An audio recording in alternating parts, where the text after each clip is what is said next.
Good morning, everybody. How you doing today? Today is day one of I'm going to do things a little differently with my content. I'm going to do little synopsis videos of my day. And this is, I'm on my way out. It's 5:10 and I'm going to tell you what I'm going to do. I'm going to update you throughout the morning, and then I'll do a recap, and I'll edit that together quick every morning, and that's what I'm going to put out. So I'm going to try this. This is new. It's an idea that I had, and let's see if it works. So I didn't fish yesterday, so I'm going back to where I had fish 2 days ago. And what I'm doing, I'm talking about walleyes, and these are fish on structure. So I'm not fishing a flat looking for feeders. I'm looking for fish that live in a certain spot, and I'm going to jig them. If I get out there and there is no wind, which there is very little of today, then I am going to precision drop a slip float on them. Whether it be bait, I do have bait with me, or it be some sort of artificial. Like I say, if there's no wind, I'm gonna precisely pinpoint these fish and cast right on them. So I'll let you know. I'll talk to you at 6 a.m. Keep your tip up. Okay, it's the top of the first hour. I am on the structure that I talked about. I am jigging walleyes. I am currently using a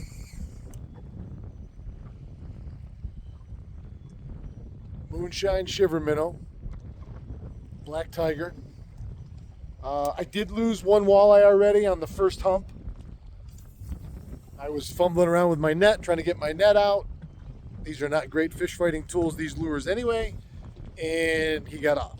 But I'm marking some fish. I've had one on.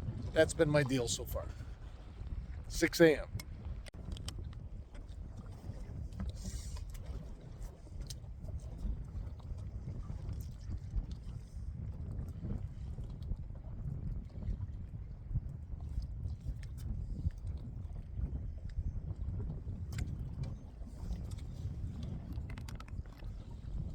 Go.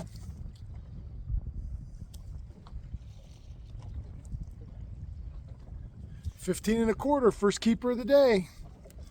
It's loaded right here with them too.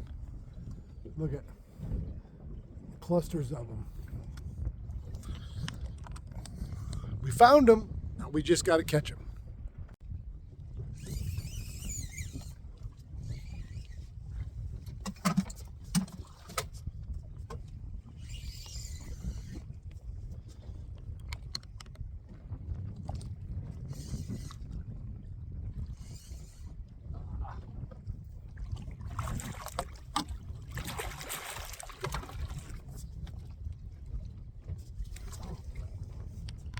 All that time it was a sheepy.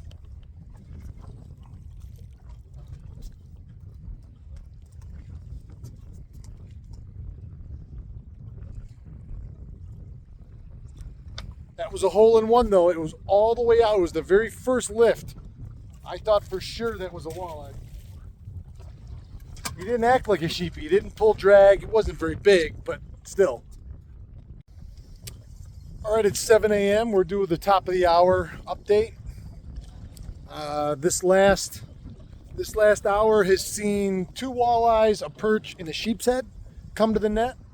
One of those walleyes was a keeper, and that sheepy I thought for sure was a walleye. He hit it. It was a hole-in-one. And what does a hole-in-one mean? You cast all the way out. It goes to the bottom. When you make your very first lift, your very first jig, there's a fish there. That's a hole-in-one. Captain Tony Buffa style. I've had 4 drifts in this hour. I'm drifting over a specific piece of structure. These fish are on the both edges, top and both sides. I'm making very short drifts. If you looked at my graph, I'm drifting no more than probably 150 yards.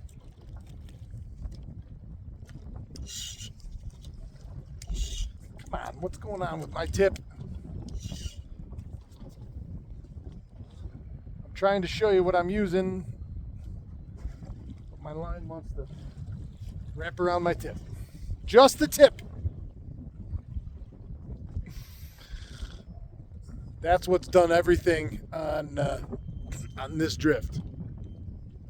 That is a Shiver Minnow, Moonshine Shiver Minnow in the JJ McStuffin' Lovin' Puffin' color. Purple and white, a little bit of chartreuse, pink spots. And once again, it is loaded here. I'm right on top of that hump, and it's just filthy with them right here. I have thought about throwing something horizontal at them, like a goby colored swim bait, because I've caught 3 gobies here this morning. I haven't done it yet. I may try it here in the last hour, and I'll be back with an update at 8 a.m.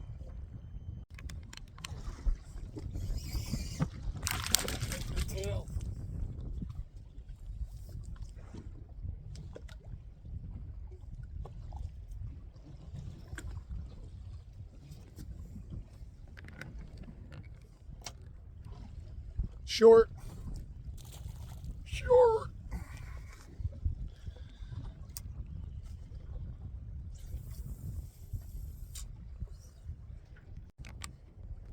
Back-to-back casts. Perch. Good one though.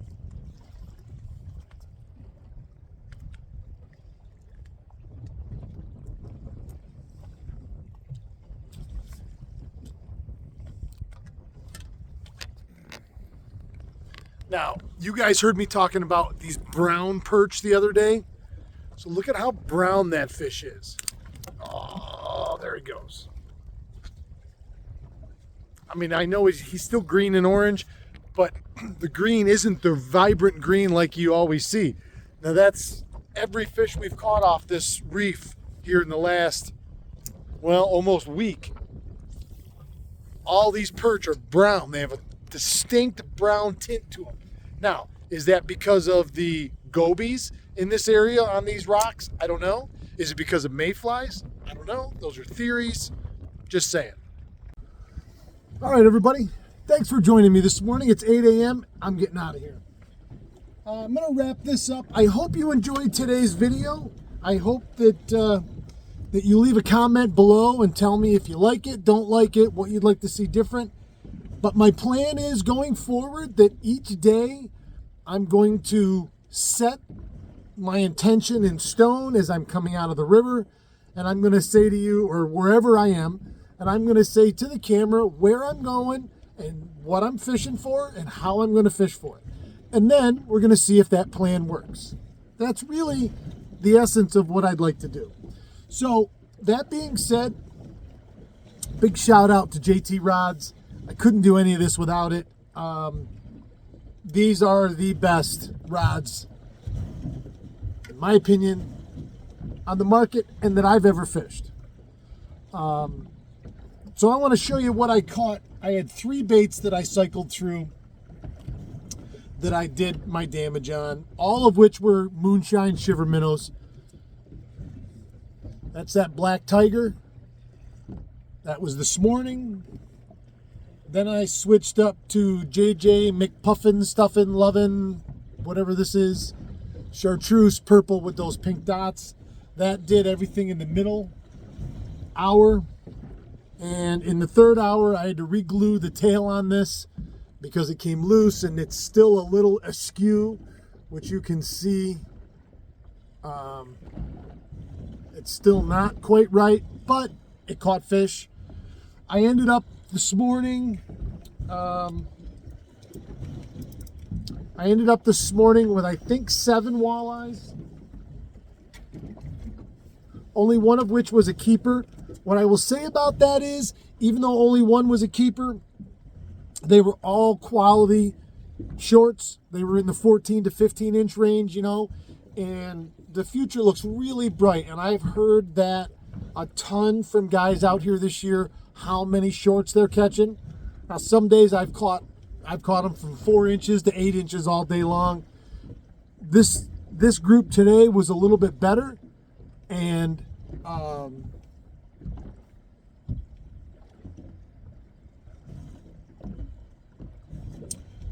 It was a better quality group of shorts today. They were all right on the edge of being keepers.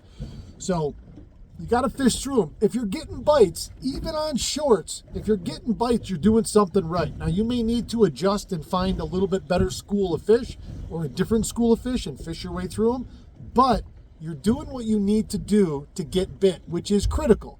And so I don't care if I catch shorts and I can't tell what's out there and I can't, differentiate between you feel it on the other end and you set the hook. It is what it is.